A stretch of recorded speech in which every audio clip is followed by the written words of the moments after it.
Hello everyone. This video, once again, my face is not worthy of being on video right now, and therefore you shall be watching me play No Man's Sky as I talk about this rather vexing topic. This last week we have been seeing some very troubling behavior of late. And I'm referring to the Kavanaugh trials. I'm sure you all have heard of it, and he was just confirmed yesterday and was sworn in today. Now, what really upsets me about this is the circus that it became concerning Mr. Kavanaugh's high school behavior. Now, let me note that. High school behavior. We're talking about incidences and things that happened when this man was in high school. Now, I don't know if people understand or remember, but the types of television shows, the type of media, the type of movies that were going on, they sort of glorified the sort of behavior that Mr. Kavanaugh was being accused of. Of course, if he had actually done that behavior, that's horrible, that is terrible, and it just should not have happened. But at the same time, when you have a media that sort of makes it fun, yeah, there's something wrong. A good example, one that I always recall, is Animal House. I recall the ending scene when there's essentially practically a rape scene. They get knocked down, the people get knocked down in a bandstand because someone drives a car through it, and there's a lady who's like disheveled, and this guy's sitting next to her, and he starts ravaging her.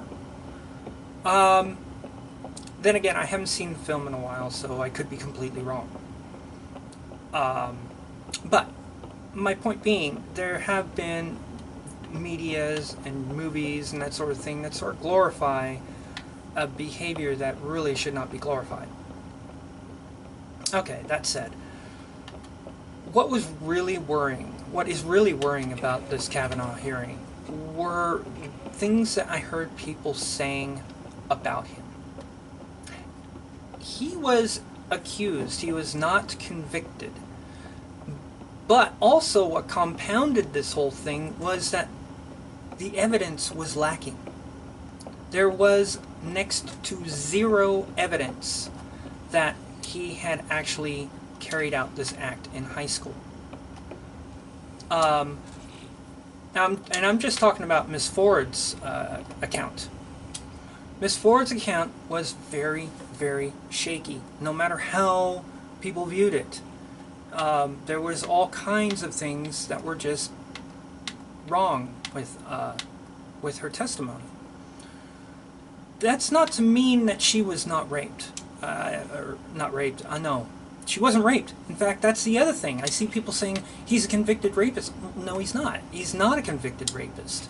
And he didn't carry out this rape. I really don't think he did.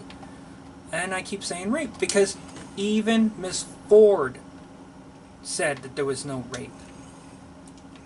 It was heavy groping, for lack of a better term. That's what it was. It was heavy groping that took place, and it was molestation that was being accused of, that was being told about.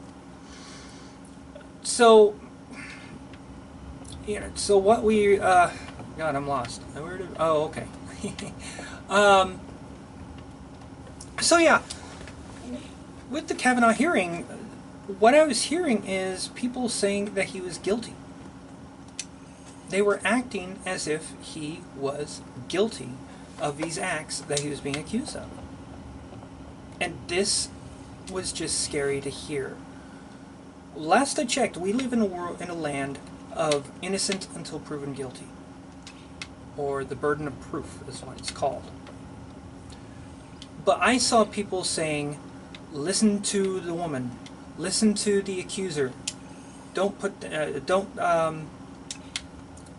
question the accuser. That's the other one that is scary. Don't question? Really? This is dangerous. This is dangerous thinking.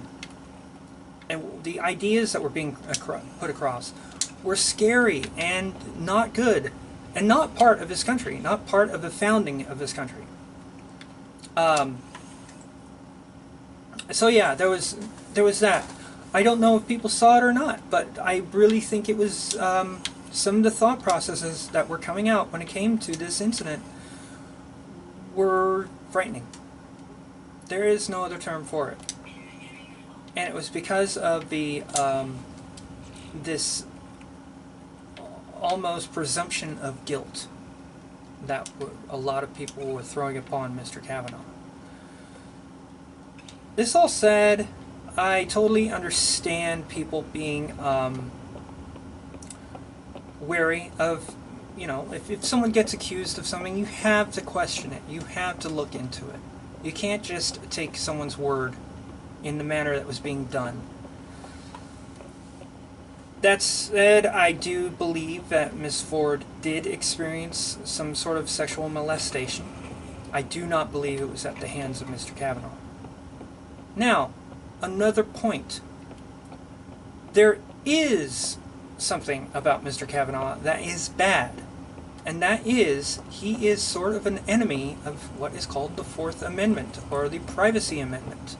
He has made rulings that support President Bush's Patriot Act. And don't know if people know what the Patriot Act is, but it's not good. It essentially takes away people's rights. And people's rights of privacy. And this is not good.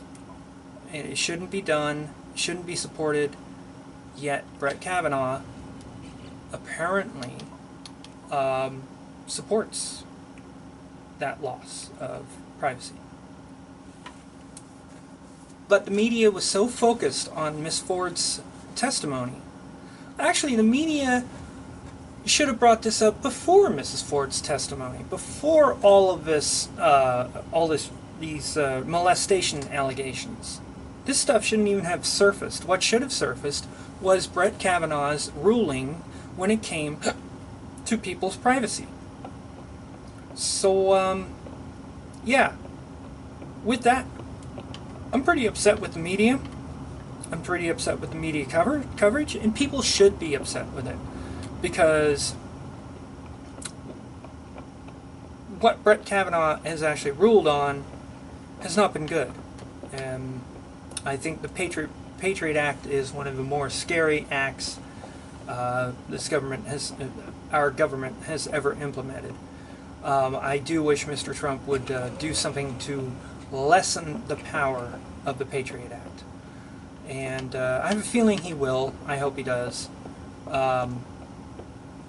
If he actually does look into it, it will probably be reversed or removed. It would be good.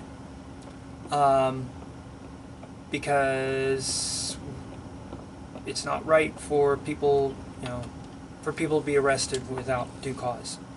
That's another thing about our country, is, you shouldn't be jailed or held in jail without due cause. Alright, so that's my meandering video. Hopefully next week my face will be in better shape and I will feel a little bit more confident to have it shown. I will probably have an outfit of a day posted, because I think I have one in the archives that I can post. If I don't, I don't. That's how it goes. So that's my input, and oops, that was my leg. And have a good day. Bye-bye.